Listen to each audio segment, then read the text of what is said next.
Okay, this poem is dedicated to the Prophet Muhammad sallallahu alayhi wa sallam. اللهم صل على سيدنا محمد الفاتح لما أغلق والخاتم لما سبق ناصر الحق بالحق والهادي إلى صراطك المستقيم وعلى آله حق قدره ومقداره العظيم. بسم الله. I want to speak about you, but every time I try, it's like my tongue is swollen and my pen has run dry. I want to fill pages with your name, cut blossoms of this language and make it beautifully arranged. So when I'm lost, I'll have this poem like a love letter bouquet to catch the perfume of your presence and the brightness of your face. But the words don't come easily, they're stilted. I reap up my garden, but the flowers are wilted. I want to honor you with this gift, one I know is more for you than for me, is more for me than for you, as I lift my own spirit with your mention. While you are the one of the heavenly ascension, praised by Allah, God's self, and the angels. You've never needed my flowers, but I gather them still, knowing they'll never be the shadow of enough.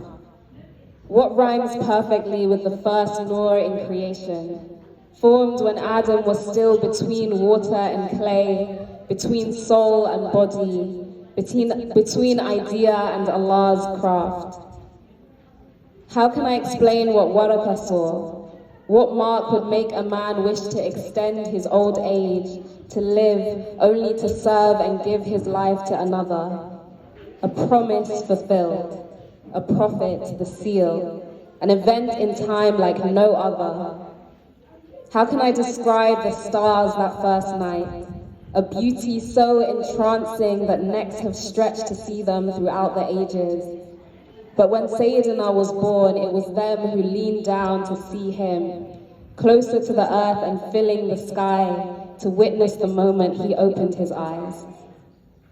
How can I clarify his character, this humble giant of heart, brave, compassionate, unassuming, playful, earnest, incisive, compelling, consuming, a beauty of being that birthed rebels of corrupted lands, ready to upturn their lives, lose family and safety, become refugees in a wet, swampy city, catch the flu of Yathrib, feel like death, homesick for Mecca, of riches bereft, but full of new beginnings, of excitement, of love, of mad, sincere, astounding love, of now or never, of all or nothing, of ahad, ahad, ahad love.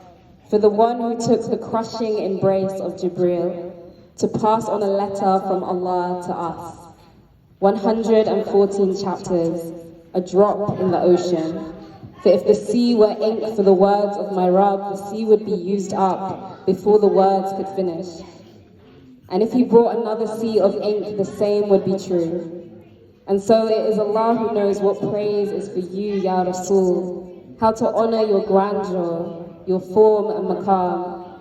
I pray your love brings us peace, that your love brings us calm, until we can be still enough to notice that there are poems for the Prophet everywhere we look, that his legacy is here with us in the cadence of the book, that he is echoed in every broken heart, longing to return, in the kindness of an elder's care through the sunnah acts we learn, in every qasida, in every optimistic prayer, in every praise of the highest, in every word of justice, of empathy.